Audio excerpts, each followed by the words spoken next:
Assalamualaikum warahmatullahi wabarakatuh. Selamat malam para pendengar setia Cipta Cerita Daily. Kembali lagi bersama saya Anto selaku announcer dari kisah horor Cipta Cerita Daily yang akan membawakan berbagai macam kisah-kisah seram untuk kalian.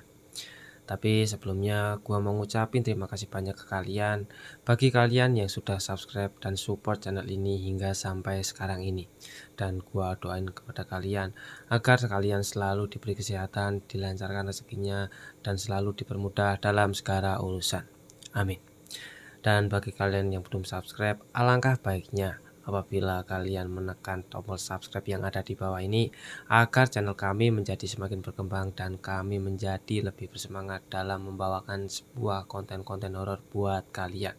Dan pada kesempatan malam hari ini saya akan membawakan sebuah kisah yang masih ditulis oleh Finlandita ya, dengan judul Lawan Abang bagian tragedi Bulan Merah.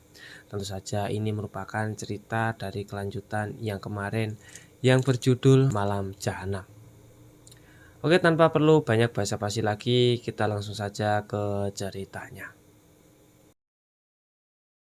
Amarah Mawar kian memuncak. Dia tak dapat lagi menahan dirinya untuk melayangkan kalimat kutukan. Dan dengan seluruh sisa tenaganya, dia pun berteriak nyaring sembari menatap langit.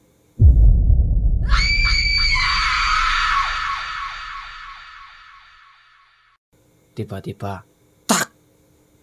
Seekor ular berbisa mematuk lelaki yang sedang bergerak liar di atas tubuh Mawar. Lelaki itu langsung bangkit, mengurai penyatuan mereka dan mengerang memegangi lukanya. Mereka berdelapan sibuk dengan dia yang baru saja dipatuk ular berbisa. Mawar pun segera menggunakan kesempatan itu untuk meraih pakaian lantas mengenakannya dengan cepat. Tubuh yang lelah dan remuk dia paksakan melangkah. Jalannya tertatih-tatih karena bagian inti tubuhnya terkoyak habis, bersamaan dengan harga dirinya yang lebur tanpa sisa. Cepat robek bajunya, Kang. Ikat sekitar lukanya dengan itu. Ah, kakiku panas. Aku nggak bisa nafas, Kang. Lelaki tadi mengejang. Matanya terbelalak seiring dengan nafasnya yang satu-satu. Kepanikan membuat mereka terlambat mengambil tindakan. Ini pasti gara-gara sumpah si perempuan iblis itu. Di mana dia? Lah, bukannya dia. Loh, kok hilang? Ayo, cepat cari dia. Dia sebab utama atas apa yang menimpa Pramono. Ah, Pramono begini mah karena dipatuk ulo, Kang. Loh, kok nggak ingat toh? Sebelum itu perempuan setan itu sempat menjumpai kita mati. Ayo, kita buat sumpah itu kembali padanya sebelum sampai ke kita. Aku nggak mau mati, lirih Mawar sambil menahan nyeri yang merajai tubuhnya. Darah mengalir merembes di sela-sela rok selututnya. Trap, trap, trap. Dari kejauhan sana terdengar suara derap langkah ramai yang kian mendekat. Mawar pun menoleh ke belakang.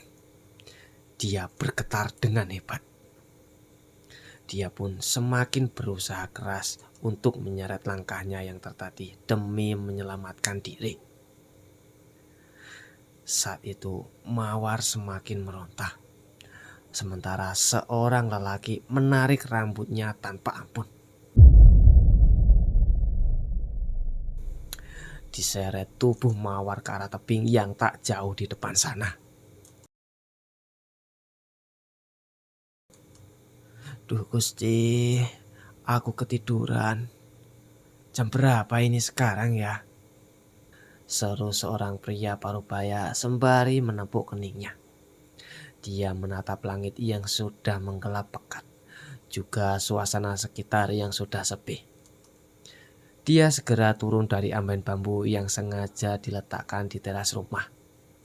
Pria bernama Mbak Karso itu menurunkan sepasang kakinya lalu mulai memasang sandal jepit yang sebenarnya sudah tak layak pakai. Ya Allah, Niatnya mau istirahat sebentar, selesai bersihkan rumah dan pekarangan. Malah ketiduran. Aduh, kasihan Nduk Mawar. Dia pasti sudah menunggu aku di rumah. Dia pun segera meraih pincuk daun jati berisi makanan yang tuan rumah berikan kepada Mbak Karso. Lalu menyalakan obor yang dia bawa, kemudian melangkah pergi menembus kebun mahoni yang terbentang di depan sana. Alhamdulillah, juragan Sutris bawakan makanan bungkus. Mawar pasti suka. Ini juga makanan mewah yang bahkan belum tentu aku belum bisa untuk membelikannya meskipun hanya setahun sekali. Ya Allah, aku jadi tidak sabar untuk cepat sampai ke rumah, gumamnya sambil terus menyeret langkahnya dalam gelap. Loh, wes sepi. Sepertinya ini sudah tengah malam. Walah, maafkan Simbah Yondo. Sampean pasti menunggu dengan cemas. Seru Simbah Karso sambil sesekali menghela peluh yang membanjiri pelipisnya. Dia pun mempercepat laju langkahnya. Lalu berbelok di belokan depan sana, mengambil jalan pintas melewati perkebunan kopi di bawah tebing. Malam pun begitu dingin dan mencekam. Suara nyanyian binatang malam mengiringi langkah Mbak Karso yang lebar-lebar. Sesekali desau angin membuat dedaunan bergemerisik. Tiba-tiba saja kilat petir menyambar, pertanda akan segera turun hujan.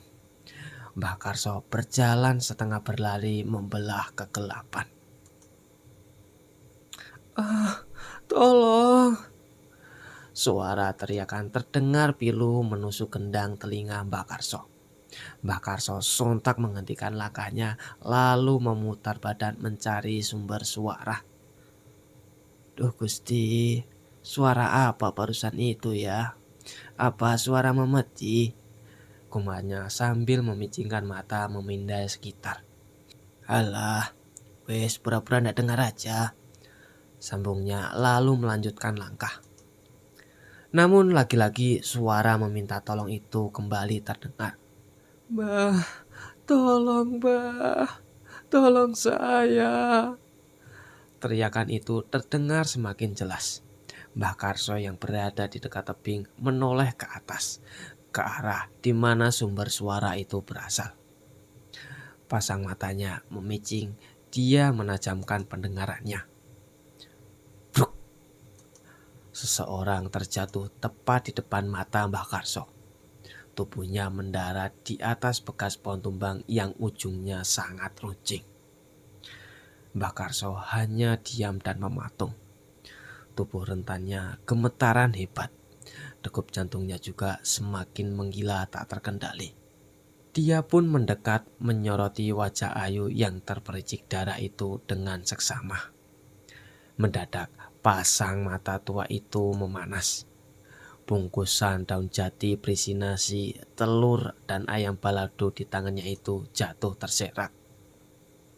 No mama, teriaknya parau. Mbah Karso mendongak, melihat ke atas tebing. Bulan merah seakan bersembunyi di baliknya. Bayang-bayang beberapa orang pun terlihat sebelum akhirnya menghilang di telan gelap malam. Mbah Karso kembali mengalihkan pandangannya ke arah darah jelita itu. Bah, mereka jahat. Mereka pemerkosa, Mbah. Mereka mengharap kematianku. Tangan putih pucat terulur. Pasang mata merah itu menatap nanar pada Mbah Karso. Satu-satunya orang di dunia ini yang bersedia menerima hadirnya. Siapa, Dok? Siapa orang yang tega berbuat sekecil ini? Siapa? Warga desa, Mbah. Warga desa. Mawar sekarat. Dadanya naik turun, pasang matanya melotot tajam dan tubuhnya mengecak. Semburan darah keluar dari mulutnya. Beberapa saat kemudian tubuhnya melemas. Mata itu pejam begitu saja. Tangan yang semula berada dalam genggaman Mbah Karso kini jatuh terkulai. Mbah Karso berteriak, menangis meraung-raung, tak terima atas apa yang menimpa Mawar, cucunya. Mbah Karso pun jatuh bersimpuh, menangisi tubuh yang tak lagi bergerak di hadapannya. Masih segar dalam ingatannya setiap jengkal kenangan manis yang dia miliki bersamanya. Duh, kenapa dunia tidak begitu adil buat sampean? Selama hidup, sampean jauh dari kata bahagia. Kenapa bahkan di penghujung kehidupan pun yang menghantar sampean adalah nestapa? Katakan, Dok, gimana lagi cara simbamu ini bersabar pada takdir? Cuma sampean yang Mbah punya. Namun takdir merenggut sampean paksa dengan cara yang hina. Burung-burung hantu mengepakkan sayapnya terbang mendekat, bertengger tepat di samping tubuh yang tergeletak bersimpah darah. Kepalanya memutar, menatap lekat ke arah Mawar yang kini tak lagi mekar karena kehidupan meninggalkannya. Ayo, Dok, kita pulang. Mbah gendong yo. Sampeyan abot yo, Dok. Sampeyan wis gede. Dia terjatuh bersimpuh dengan Mawar di pangkuan. Sayangnya sampeyan cuma bertumbuh dewasa, tapi ndak bisa sampai menua. Tenanglah Cahayu, Mbah bakal cari siapa dalang di balik semua ini. Mbah bakal balaskan semuanya, ndak peduli apapun caranya.